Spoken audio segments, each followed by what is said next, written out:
আমার নবী হযরত মুহাম্মদ সাল্লাল্লাহু আলাইহি ওয়াসাল্লাম।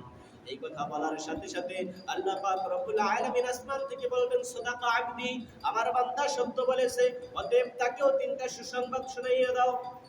সত্য বললেও কয়টা সুসংবাদ? তিনটা সুসংবাদ শুনাইয়া দাও। এক নাম্বার হলো ফাফরিশু মিনাল জান্নাহ, জান্নাত থেকে বিছানা এনে তার কবরের মধ্যে বিছাইয়া দাও। দুই নাম্বার সুসংবাদ হলো ওয়ালবিসু মিনাল জান্নাহ, জান্নাত থেকে পোশাক এনে তার গায়ের মধ্যে পরাইয়া দাও। তিন নাম্বার সুসংবাদ হলো ওয়াফতাহু লাহু বাবান মিনাল জান্নাহ, জান্নাতের সাথে তার কবরের সাথে একটা দরজা করে দাও। সুবহানাল্লাহ। অতএব দুনিয়াকে নিয়ে পাগল হয়ে কোনো লাভ নাই। দুনিয়ার জন্য যারাই পাগল হয়ে গিয়েছে, ইতিহাস লক্ষ্য করে দেখেন, আবু জাহেল দুনিয়ার জন্য কম পাগল ছিলেন না, উতবা শাইবা দুনিয়ার জন্য কম পাগল ছিলেন না, নমরুদ দুনিয়ার জন্য এমন পাগল ছিলেন, ইব্রাহিমকে বাদশাহী দিতে চাইছিল না। ইব্রাহিম আলাইহিস সালাতু ওয়াস সালামকে দুনিয়ার জন্য তাকে আগুনের মধ্যে ফেলেছে। ওই নমরুদ কিন্তু দুনিয়াকে নিয়ে কম তালমানা করে নাই, নমরুদ দুনিয়ার জন্য পাগল ছিল। এরপরে একটু লক্ষ্য করেন, যাকে আল্লাহ পাক রব্বুল আলামিন মশা দিয়ে দুনিয়ার জিন্দেগি থেকে বিদায় করে দিয়েছেন, তার নাম হলো নমরুদ। নাম কি? নমরুদ।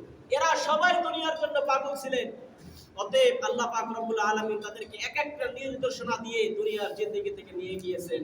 অতএব দুনিয়াকে নিয়ে এত পাগল হয়ে লাভ নাই। আমি আপনি মনে করতেছি এই দুনিয়ার মধ্যে আমি আপনি সারা জীবন থেকে থাকতে পারবো, আসলে না।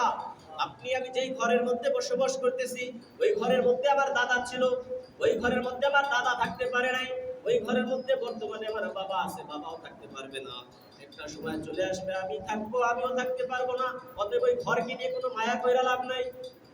এটা আমার বাড়ি, এটা আমার জায়গা, এটা আমার ঘর, এই চিন্তা ভাবনা যাদের মধ্যে থাকে, একটু সময় ফুরিয়ে গেলে চিন্তাটা শেষ হয়ে যাবে। আমার বাড়ি থাকবে না, আমার ঘরও থাকবে না, আমার সন্তানও থাকবে না, আমার জায়গাও থাকবে না, কিচ্ছু থাকবে না, সব শেষ হয়ে যাবে।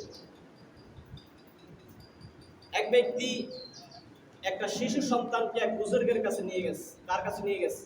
বুজুর্গের কাছে নিয়ে গেছে। হুজুর, আমার এই সন্তানের জন্য আপনি দোয়া করে দেন। হুজুর তার সন্তানের জন্য দোয়া করে দিলেন।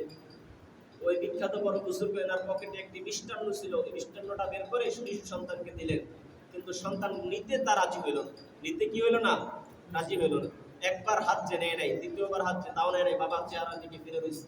দ্বিতীয়বার হাত যে তাও নেয় নাই, বাবার চেহারার দিকে ফিরে রয়েছে। যখন বাবা আদেশ করছেন, বাবা হযরত যা তোমাকে দিতেছেন তা তুমি গ্রহণ করো, যখন এই কথা বলছেন তখন শিশু সন্তানটি সেটা গ্রহণ করছে।